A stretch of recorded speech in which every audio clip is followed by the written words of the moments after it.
जनता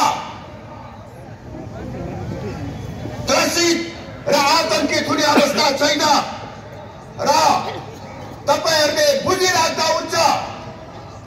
हिन्दू राष्ट्र र राष्ट्र संस्था पुनर्स्थापना गर्ने अभियान अब चाँडै नै नयाँ ढंगबाट सशक्त रूपमा अगाडि बढ्नेछ।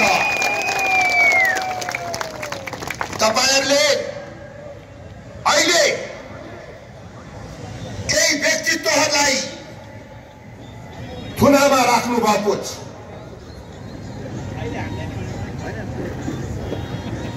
राप्रपाका वरिष्ठ उपाध्यक्ष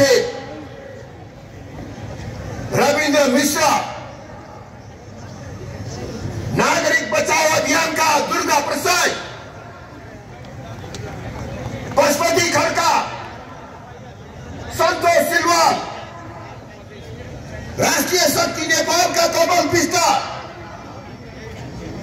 लगायतका नेताहरूलाई अहिले पनि सरकारले निर्लज्जतापूर्वक थुनामा राखेको छ। राप्रपाका महामन्त्री सांसद डाक्टर धवल शमशेर राणालाई पनि 26 दिनभन्दा बढी सरकारले हिरासतमा राख्यो र अहिले स्वास्थ्यको कारणले गर्दा उहाँ जमानीमा रिहा हुनुभएको छ।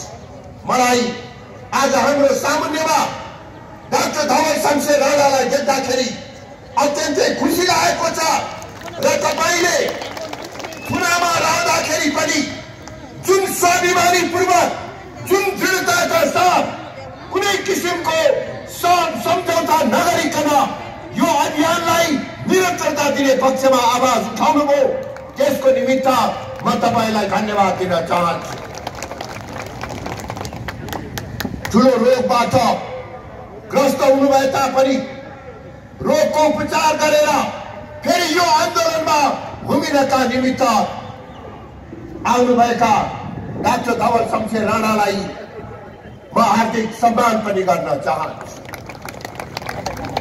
साथीहरू, म यो मञ्चबाट, यो आजको मञ्च भनेको